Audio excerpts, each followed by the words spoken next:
Sierra Leone has enjoyed stability since the end of its civil war in 2002, though it's had to deal with a few domestic crises in the years since.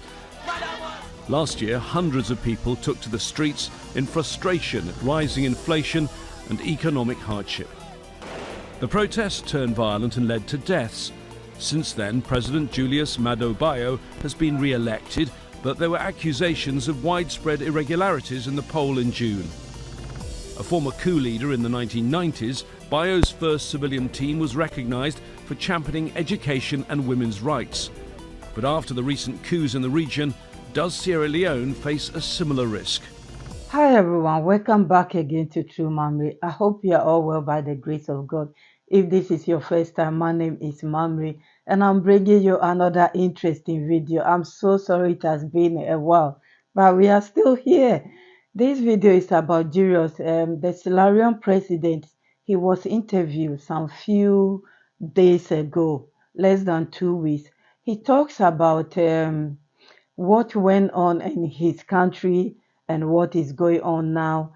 And then he talks a bit about ECOWAS. I want to summarize everything for you. The interviewer asked him that there is a lot of coup going on in Africa, his neighbors. So what is going on? Because when we look back in 2007, the place was a bit quiet, but right now there is something going on. If he can tell them what is going on. He explained that there is no coup without reason. Before the coup will come, it means the people are not agreeing with something that is going on. And that is why what is going on right now, what we see, they have to look into what is really causing this coup that is going on in West Africa. He also asked him about UN, that when their country, when Sierra Leone was disturbed, they were on war and a lot of things was going on. This particular interviewer said he was in Sierra Leone, so he has experienced things on hand and horrible things that if you follow that war, you will know. I don't want to talk about it or bring bad memory here.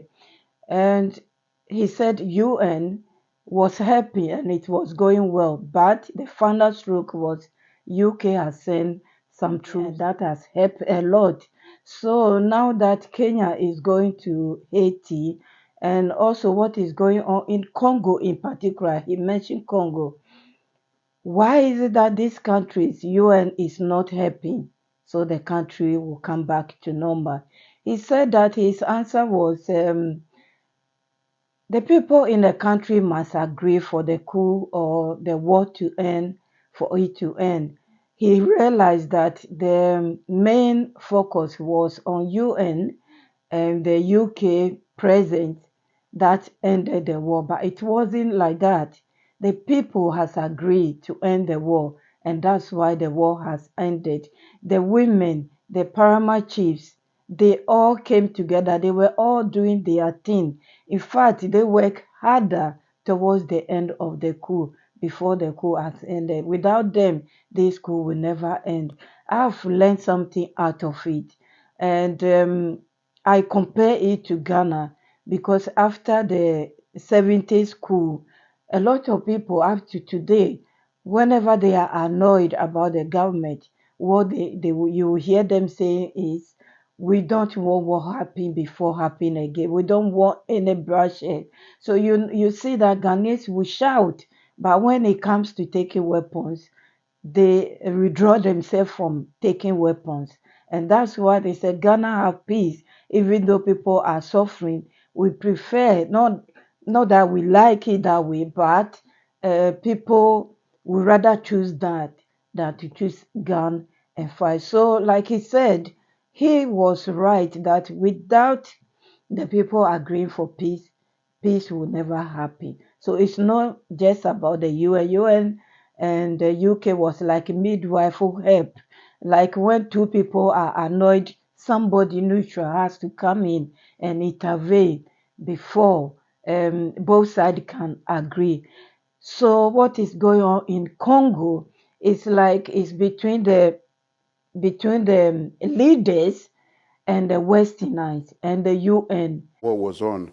Let me talk about some of those who intervened, and that's the United Nations and United Nations peacekeeping, because there are lots of questions now about United Nations peacekeeping. In your country, they stayed there until 2006. They disarmed all of the various groups, and that mission is seen in the UN as a great success. If you look at the situation now, you had a large UN peacekeeping mission in Mali, which really didn't stop the violence and has now been kicked out of the country.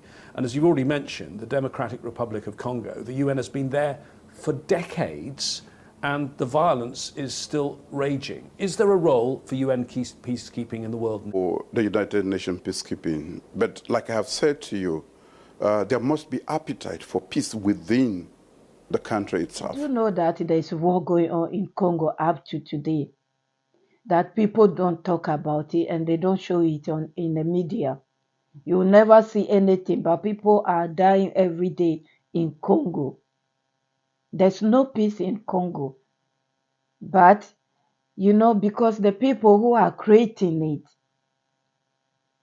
are the people who will be telling you what is going on, so they will not tell you. If I make sense here, they will not tell you that there's something going on in Congo and even in Cameroon. There's no peace there. There are a lot of things going on. So with this experience that he has shared, I think if they consult the people and they know what the people want, which we can all tell, the UN should go, leave them alone, or ask for intervention instead of imposing hardship on them. Like recently, about 48 people has been deleted by Congolese, their own people, because they were warned. I made that video before that if any UN soldier has to die, there will be consequences. So when the people were demonstrating, in innocent demonstration, their own people has to start shooting them, and that was what happened. Even the UN itself has condemned it, but they forgot. When I went back to read what really happened, that's when I found the article that this is why the Congolese took to themselves to end up the life of their own people. So Mr. Julius was saying that without the people accepting, it won't happen. All right. Then he was asked about, is that something called a good coup and a bad coup? Because he has done it twice, so he should explain. He said they were sent to front line to fight war. They don't give them ammunition. The arms were in the country, in the city. Like the president that he has overthrown has, had control over the arms. So they were fighting, they were dying for no cause. Later they realized that, well, that war is not about to end. It was something else. He said some foreign powers get involved, that we all know that already. And that was why he took the matter into his hand to overthrow his boss. That's what he said. That if we are not happy, you need to go for another person to come and then make peace. So that was when he was asked, so does he think he did the right thing? His school was good coup? He said yes, his school was good coup, because that was what the people want at that time. They want liberation. They were suffering, and he came to liberate them. I'm not in Sierra Leone. You can tell us at the comment section what is going on in Sierra Leone. Was that coup the good coup, as he said, or was it a bad coup? Another thing, before I go further, he was asked a question about ECOWAS, why they wanted to go for war to liberate ex-president Masu, and later they didn't go. Do they change their mind, or is that decision still looming? He said yes, that decision is still there. They want democratic leader and they want the ex-president to be in power. So that decision is still on. The reason why they do not go is the Niger the Niger military leader is upsetting some of the conditions, you know, and that's why they are waiting for what will happen.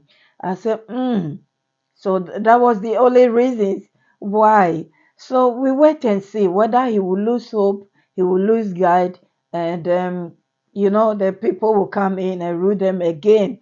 Because right now, some of the troops has withdrawn, like I said before, but they have withdrawn not far from Niger. They are over there. U.S. military is still on the ground over there. So it's not totally peace there. The people are still like under a threat that they don't know what will happen today or tomorrow. Because ECOWAS has make it plain that so far as there's military leader, anything can happen at any time. And like what he said that it's like they have given them a grace period. July, the regional group, which you're a member of, said it would intervene militarily. Nothing's happened since. Was that an empty threat? Well, we decided as a region that it was unacceptable and that we are going to engage. We had started the engagement. It was not bearing any fruits. We decided that as and when it is necessary, we'll have to intervene militarily to reinstate the constitutionally elected government. So we have not done that yet. So an ECOWAS military operation is still looming. It's not something that you've given up on. Correct. That they should change and have election or bring the president back. And if not, then maybe they will go and overthrow them. He asked him, would UN has to come in before do they have to vote about it? And he said he doesn't know. He's not the leader, he doesn't know, but he can imagine the UN has to vote on it before they attack Niger. So this is what I have for you. I want you please to listen to what he has to say from his own mouth, in particular about the good coup and the bad coup. I do not want to play all the videos because of YouTube laws, and that's why I have to explain to you. I hope you understand me. Let's watch this video together. Thank you so much. Let's talk about your own experience with coups, because before you were the president, you were an army brigadier, and going back a long period in the 1990s, you were involved in 2 coups. In 1996, you became the military head of state, but I'm going to say it before you say it. You became military head of state, and then you called elections. So my question to you, are there good coups? I think this is the most difficult question I've had to answer. Yes. Let's put it into context. We had a one-party state that had refused any form of democratic tenets or principles nearly for 30 years. Every democratic attempt to change that government had failed. There was mass corruption with impunity. That was why I said sometimes they say it's senseless, but people just got tired. So we believed at the time that we have a government that has caused this war and yet was benefiting from the war at the expense of our own lives. We thought it was a genuine reason for us to come and remove that and bring about democracy. And that was what we did. So you say there can be good coups in Gabon. You heard it all. So please, leave a comment. Is there anything as such good coup or bad coup? Thank you so much for your time. God bless you as always, and I will see you soon. Bye-bye.